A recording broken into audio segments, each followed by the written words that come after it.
নমস্কাৰ, মোৰ নাম ডক্টৰ প্ৰবীণ চন্দ্ৰ কুমাৰ।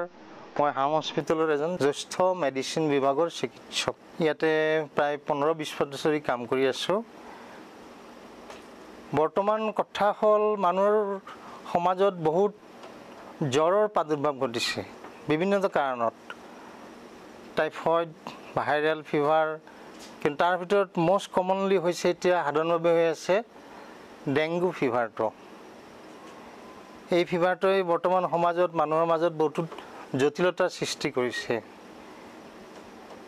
এই জ্বৰটো হৈছে সাধাৰণতে এটা ভাইৰাছৰ কাৰণে হয়।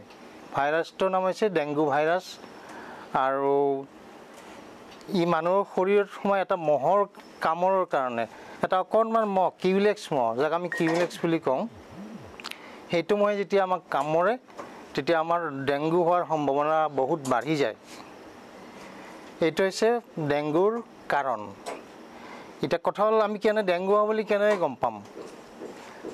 ডেংগু হ'লে ৰোগীজনৰ বিৰাট জ্বৰ উঠিব, ঠাণ্ডা লাগি জ্বৰ উঠিব, গা বিষাব, মাথাৰ বিষ হ'ব, বমি হ'ব, খাব নোৱাৰিব, লগতে বিৰাট ডিহাইড্ৰেশ্যন হ'ব। ডিহাইড্ৰেশ্যন মানে শৰীৰৰ পৰা পানীটো কমি যায়।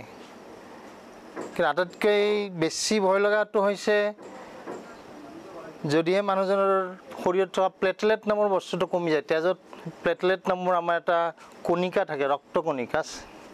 সেই কণিকাটো কমি গ'লে তেতিয়া মানুহজনৰ বিপদৰ ফালে আগবাঢ়িব পাৰে। বিভিন্ন ধৰণৰ কমপ্লিকেশ্যন বা সমস্যাৰাজিৰ সৃষ্টি হ'ব পাৰে। গতিকে যেতিয়া জ্বৰ হয় বৰ্তমান আমি সাধাৰণতে ডক্টৰৰ ওচৰত যোৱা উচিত, ডক্টৰৰ পৰামৰ্শ লোৱা উচিত, আৰু সেইমতে আমি চিকিৎসা কৰা উচিত। এতিয়া জ্বৰ হ'লেই বৰ্তমান ডক্টৰৰ ওচৰত যাব লাগে, আৰু টেষ্টটো বিভিন্ন বেমাৰৰ কাৰণে টেষ্ট কৰিব। সাধাৰণতে মেলেৰিয়া, টাইফয়েড, আৰু আটাইতকৈ বেছি সঘনাই হৈছে বৰ্তমান ডেংগু। ডেংগু হ'লে লগে লগে ডক্টৰৰ ওচৰত যাব। ভুলতো ঘৰতে চিকিৎসা কৰি নাথাকিব, ডক্টৰে পৰীক্ষা কৰিব, সেইমতে ডক্টৰে বিধান দিব। সাধাৰণতে পানী বেছি খাব লাগে, ফল মূল খাব লাগে, খোৱা বস্তুবোৰ ভালদৰে খাব লাগে, যিখিনি খাদ্য সাধাৰণ প্ৰটিন জাতীয়, ভিটামিন জাতীয় খাদ্যবিলাক খাব লাগে। কিন্তু আটাইতকৈ হয় ORS, যথেষ্ট পৰিমাণৰ পানী, এইখিনি আমি খোৱা উচিত। দৰকাৰ হ'লে আমি চেলাইনো ল'ব লগা হ'ব পাৰে।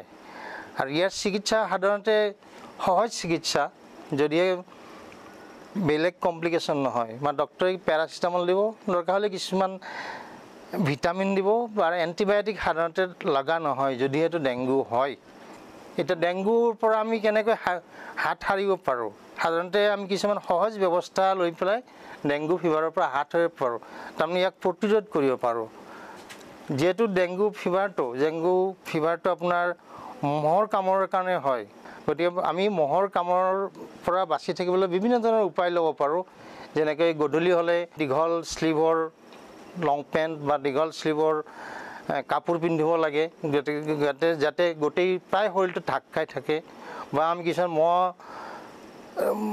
মহে গাত নাহিবলৈ কিছুমান ৰিপেলেণ্ট, কিছুমান ক্ৰীম ব্যৱহাৰ কৰিব পাৰোঁ, বজাৰত কিনিব পোৱা যায়। তাৰপিছত আমি আঁঠুৱা ব্যৱহাৰ কৰিব লাগে ৰাতি। আঁঠুৱা ব্যৱহাৰ কৰাটো অকল ডেংগুৰ কাৰণে নহয়, মেলেৰিয়া ইত্যাদি বহুত ধৰণৰ বেমাৰৰ পৰা আমি ৰক্ষা পাব পাৰোঁ।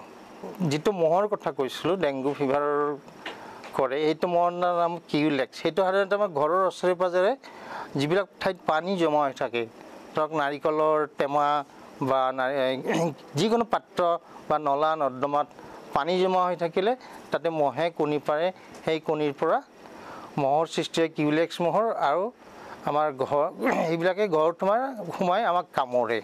গতিকে আমি ঘৰৰ চৌহদটো সদায় পৰিষ্কাৰ কৰি ৰাখিব লাগে, পানী জমা কৰি হ'ব দিব নালাগে, আৰু পৰিৱেশটো সুন্দৰ কৰি ঘৰৰ চৌহদটো সুন্দৰ কৰি ৰাখিব লাগে।